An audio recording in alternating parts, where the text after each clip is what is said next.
तर रामकृष्ण हरी मंडळी, आज मॉर्निंगला देविका आणि मी निवांत चहा आणि टोस्ट खाल्ली, कारण देविका मॅडमने आज घेतली होती सुट्टी.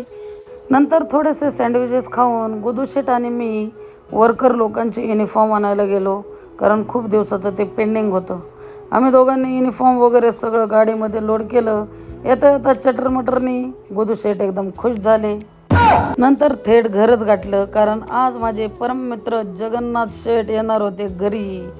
आमच्या छोट्या मेवणीबाईचे मिस्टर आहेत ते, म्हणजेच आम्हीच ते लग्न जुळून दिलं. तो एक योगच म्हणा. नंतर देविकाने सगळ्यांसाठी 2-3 आयटम बनवले आणि सगळ्यांना जेवायला बसवले. आज घरी जत्राच भरली होती, कारण देविकाच्या सगळ्या बहिणींची मुलं आमच्या घरी आली होती. त्यामुळे सगळ्यांनी जेवण एकदम पोटभर तुडवले. जेवणानंतर पोरांसाठी चॉकलेट आईस्क्रीमचाही बेत झाला. त्यांच्याबरोबर आम्ही आईस्क्रीम सगळ्यांनी खाल्ली. लहान पोराबरोबर असताना माणूस खरंच स्वतःही लहान होतं. एकदम त्यांच्याबरोबर धिंगाणा घालून मोकळं होतं. हे जरा ह्या वर्षीच उगवलेलं बेणं होतं, त्यामुळं सगळ्यांमध्ये चपळ होतं.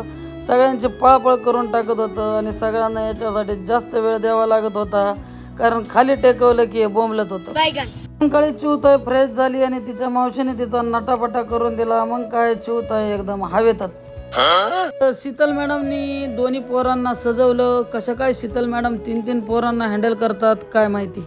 असोच मित्रांनो, आता जेवतो. भेटू पुढच्या व्लॉगला. बाय.